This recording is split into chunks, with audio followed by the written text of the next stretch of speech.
Hello दोस्तों, हमारे पास दो जलती हुई मोमबत्ती है और हमारे पास एक शीशा का गिलास है। आइए हम इस मोमबत्ती को इस शीशा के गिलास से ढकते हैं और फिर देखते हैं कि क्या यह जो हमारा जलता हुआ मोमबत्ती है यह बुझता है या नहीं बुझता है। और एक मोमबत्ती को इस बोतल से ढकते हैं और फिर देखते हैं क्या यह जो मोमबत्ती है यह भी बुझता है या नहीं बुझता है।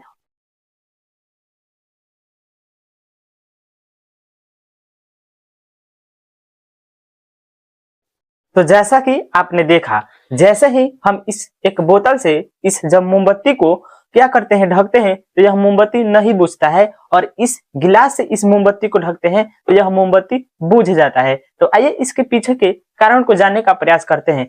जैसा कि हम जानते हैं, कोई भी वस्तु ऑक्सीजन यानी कि हवा यानी कि O2 की उपस्थिति में जलता है और जलने के लिए उसे आग तो चाहिए, लेकिन सबसे महत्वपूर्ण यानी कि उस वस्तु को दहन यानी कि जलने के लिए यानी कि O2 की आवश्यकता है। तो सबसे पहले अगर हम इस जलती हुई मोमबत्ती को इस गिलास की सहायता से ढकते हैं तो यह मोमबत्ती बुझ जाता है, क्योंकि हम जानते हैं हमारे चारों तरफ वातावरण में एयर यानी कि O2 उपस्थित है और इस गिलास में ढकने से पहले भी एयर उपस्थित था। और जैसे ही इस गिलास से हम इस जलती हुई मोमबत्ती को ढकते हैं तो इस गिलास के अंदर की जो एयर है वह गर्म होगी तो वह वहां से खत्म हो जाएगी। और जब कोई भी वस्तु जलता है तो वह रिलीज करता है कार्बन डाइऑक्साइड गैस। और कोई भी वस्तु अगर आप कार्बन डाइऑक्साइड गैस लाते हैं तो जलती हुई आग को बुझा सकते हैं, यानी कि कार्बन डाइऑक्साइड जलती हुई आग को बुझाने का प्रयास करती है।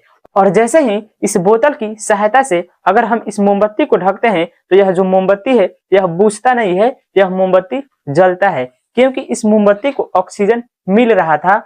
क्योंकि मोमबत्ती तभी जलेगा जब इसे ऑक्सीजन मिलेगा। और इसे ऑक्सीजन कैसे मिल रहा था, हमने इस बोतल में आप देखेंगे यहाँ पर होल कर दिया है, जिस कारण से हमारे वातावरण की जो एयर है इस होल की माध्यम से इस मोमबत्ती को मिलता रहे और यह मोमबत्ती जलता रहे। और अगर इस गिलास से ढकते हैं तो यहाँ पर तो कोई एयर मोमबत्ती को नहीं मिलता है और यहाँ जो कार्बन डाइऑक्साइड है वह निकलता है तो इसी के अंदर रह जाता है। और कार्बन डाइऑक्साइड हम जानते हैं आग बुझाने में उपयोग करते हैं।